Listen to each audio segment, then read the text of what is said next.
Hello, Serge here from the Backyard Driving Range. A question came into customer service, and this one comes from Cecil Howell. And Cecil says, Don, thanks for all the great lessons. Most certainly helping. My question is to have no problem with the vertical swing with shorter irons, say 7-iron down. It's when I get to the longer clubs, I can't seem to get the same results with the vertical swing. I have a tendency to get into the sacred barrel ground and end up drawing or hooking the ball too much. Any suggestions would be helpful. Okay, so you got the short iron, 7-2 wedges under control, but as the clubs get longer, you're losing it. That's very, very a common thing that happens to folks.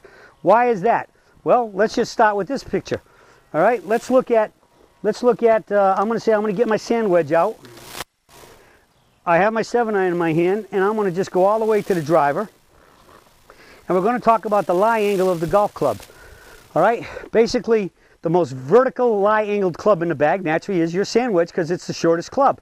All right, and what we call the lie angle is if you lay the club on the ground, and we're going to use this shaft as the ground, you want the club to be laid in the very center, touching in the center of the club. So if I put, like, say, a business card under the toe and the heel, it would go equally under both sides, from the toe inward to the center and the heel inward to the center, to about near the center or just behind the center. All right? Now, the lie angle is the angle from the shaft to the ground in degrees from the ground. On average, if I'm correct, I think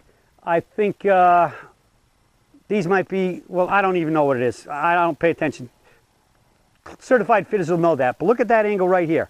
Okay? So if I put this club and I sold it down on the ground, look at the angle of that sand wedge. And I'm trying to sold it again right here in the middle of the club.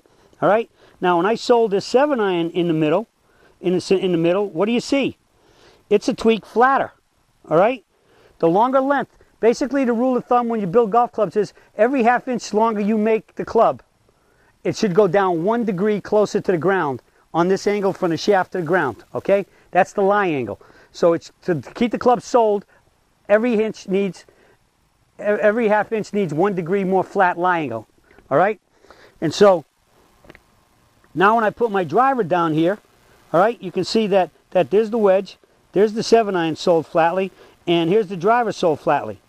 All right? So the question becomes, does this fact that because the club is longer and flatter change the swing? It doesn't change the swing in that I want to be as vertical as I can swing. It doesn't matter whether I swing a sand wedge from here and I want to stand the club up. There's 12 o'clock, right? If I go to the 7-iron and I take my posture and I swing it in, it catches mitten up and stand it up, 12 o'clock hasn't changed. It's still 12 o'clock in light. And conversely, if I go to my driver from this flatter lie and I come in here and I swing it up, 12 o'clock, still 12 o'clock. So the ball doesn't know that you've changed clubs, but your body knows and your mind knows. And what has to happen as the clubs get longer, especially once you get past the 7-iron, and especially till you get to the woods, is that I like to say it this way, your hands have to get more engaged in the swing. And especially your lower hand, which would be the right hand for a right-handed golfer and a left hand for a left-handed golfer. And again, most of us, barring a guy like Phil Mickelson, who's right-handed but is playing from the other side, we've been told to keep our lower hand out of the swing. That's when it causes all the problems, like grabbing the club at the top and coming down. Well, I tell most people, if you didn't grab the club at the top, you probably would have never hit the ball in the first place, especially when you were told to lift your foot, kick your left knee in, so you can take a bigger turn, swing the parallel, and then when you start to turn the club like this, the club gets pulled up out there. The club is now going that way, and the ball's down here. So there's a law of physics that says bodies in motion stay in motion direction they were put in motion until otherwise acted upon by an outside source. Well, the outside source has to be you, because you're the only one holding this club. So if you've pulled the club up from too big a turn, deep in the burial ground, too long a swing, or a combination of both, and you pull the club and it's going that way, it's going to keep going that way until you say, hold it, wait a minute, the club's going that way and the ball's down here. The brain says, no problem, I'll just grab it and pull it back down. So what are you going to grab it with? You're going to grab it with your lower hand, because it's the hand closest to the head.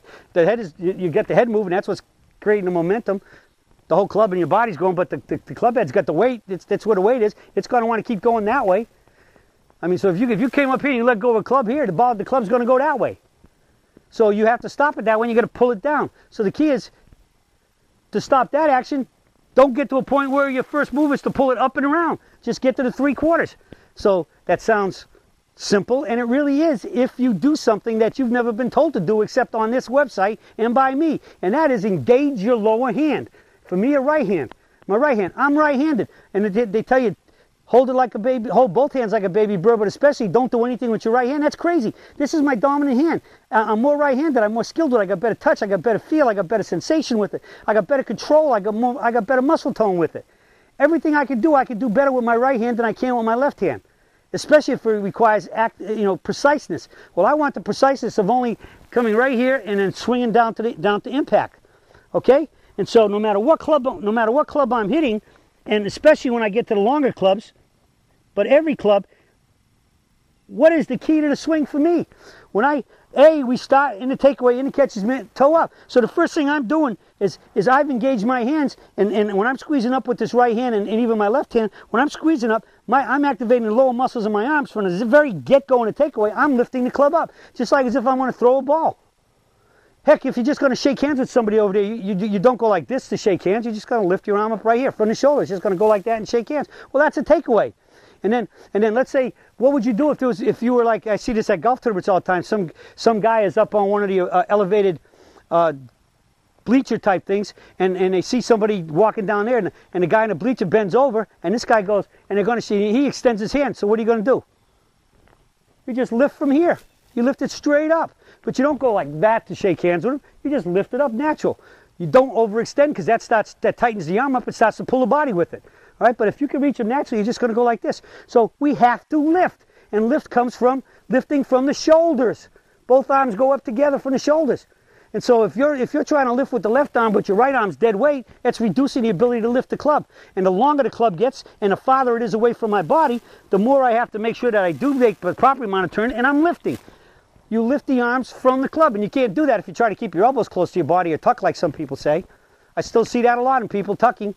And then if you keep both arms, if you tuck your right arm and keep your left, and have your left arm rubbing your body, now you're what I call a huggy bear, and it usually goes both ways.